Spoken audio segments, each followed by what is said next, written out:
Hi, I'm Richard Murphy, and we're here today to answer another of the questions that a viewer has put to us. Tom's got the questions. What are they, Tom? The questions are, what are stablecoins, why are they being promoted, and who gains from them? I think our viewers will be really interested in this.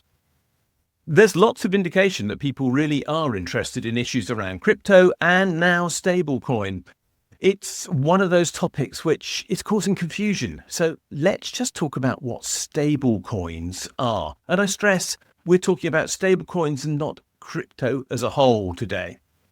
A stablecoin is a form of cryptocurrency, but it's meant to mimic a real currency. Now, that is usually the US dollar, but it can be a euro, a yen, or even gold. And these are issued by private companies and not states. So in other words, you're buying what looks like a state currency, but you're getting it from a private company. And now the point is that the value of the stablecoin is meant to be backed by the real currency. And of course, to buy these things, you will have had to pay real euros, yen, or even swap gold to get them. But the question then becomes, why do people buy them? Well, the answer appears to be that people want to trade using crypto and not using banks. In other words, they want to avoid the entire banking system. But at the same time, what they don't want to do is face the instability that most cryptocurrency markets create. We all know that things like Bitcoin go up in value by the day and nobody really knows what they're worth. The point about a stablecoin is that, as their name implies, because their value is linked to a real currency, they shouldn't see that oscillation in value. So the person who's buying a stablecoin wants the benefits of trading as they see them to be through the blockchain using a cryptocurrency, in the process avoiding a lot of financial regulation, but without taking the risk of the volatility that mainstream cryptocurrencies create. Now, there are hidden costs to doing this. First of all, and perhaps most crucially, whilst there are meant to be reserves, that is real money, to back up the value of the stablecoin, so for every $1 of stablecoin you've got, there's meant to be $1 of real currency sitting somewhere in a bank account, you are taking somebody's word for that. There's absolutely no guarantee that the reserves in question exists, and I cannot emphasize that enough. There's a real risk that if something goes wrong with a stable coin, then either redemption will be delayed, you ask for your money and you don't get it at the time that you make the request, or that you won't get it at all. And in those situations, you also face the massive risk that there could be price manipulation. In other words, the value of your stablecoin in relation to the supposed underlying currency could fall considerably.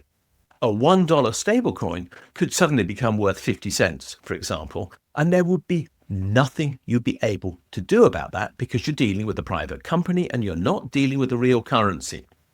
So why do people find these things attractive?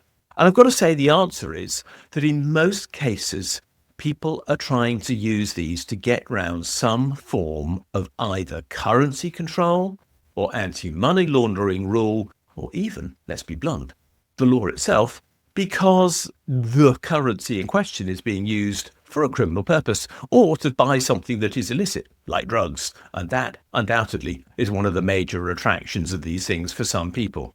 The fact is that stablecoins are easy to move without scrutiny.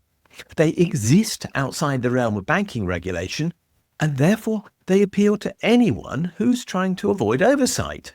But of course, the risk is that this leads them to being used for criminal purposes, and your use of them could be tainted by that. And as a consequence, you don't know whether the trading platform you're dealing with is straight or not, to be blunt, because they must know that some of their funds are being used for this purpose. How much is involved in this market? It's claimed that up to 150 billion of stablecoins might now exist. We have no idea if that is true because there is no legal audit of the reserves of these companies which can prove the point. So when it comes down to it, the value of these currencies depends very heavily on trust. Now, I stress that's a very different trust from the one you need in the government to accept the coin on which the stablecoin is based at face value. We accept a dollar is worth a dollar because the US government says it is. The same with the euro, the same with the pound, the same with the yen, and so on. But in the case of these currencies, you're just accepting the word of the company that issued them. And that's not the same as having a legal backup, which you have with a currency. So there is a threat from them. They do undermine central banks because they create a shadow currency within an economy, which can therefore reduce the central bank's control of the money supply and, as a consequence, threaten economic stability within an economy. They also might allow the creation of criminogenic environments, which is not good for honest businesses. And they do allow capital flight and regulatory arbitrage. It's not a chance that tax havens love these things. And that is really where they also give rise to the threat to tax revenues. After all, tracking these things is going to be hard. Making sure that tax is paid on the deals done with them will be harder still. So, what happens if a crisis arises in the stablecoin world? As I, by the way, think it will. There will come a moment when there's either a crisis in confidence because a demand for redemption has been made to a stablecoin company and it can't pay. That could then trigger large collapses in the value of their stablecoins. And we have seen this in the case of some crypto exchanges already. It has happened. What will happen at that point? We simply don't know. But there's a risk that regulators would finally step in. If they do, that in itself could trigger a crisis of this sort because it could uncover the fact that there aren't the reserves to cover the values of the stable coins at issue. And at that point, the government might turn on these things. So don't believe that these things are as stable as they say, is my point. It could be, and I'm not saying it is, but I'm saying it could be that some stable coins at least are a financial contract. It is entirely possible that that could be the case. And because they exist to dodge rules, they are inevitably unwilling to expose themselves to more rules and inquiries than they have to. My belief is that the consequence of that is that governments must regulate or ban these things now because they are a threat to our economic stability. And that's something I don't like. So, Tom, does that answer the questions? It does, thank you. We'll see you again soon. Thanks for watching this video.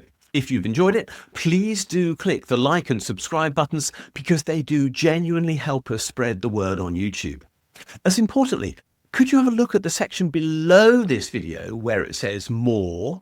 And there you'll find a link to my blog. And if you follow that for the specific link to the blog entry related to this video, you'll find a transcript of this video and lots of other related material, plus a ChatGPT prompt that you could use to write a letter to your MP on the contents of this video, which will turn you into a campaigner, which will be a great thing to do. Finally, if you do appreciate the work we're doing, can you think about giving us a donation? If you'd like to do so, there's a link below, or you can find one on my blog where there's a Ko-fi button saying, please buy me a coffee. Thanks a lot, and we'll see you again soon.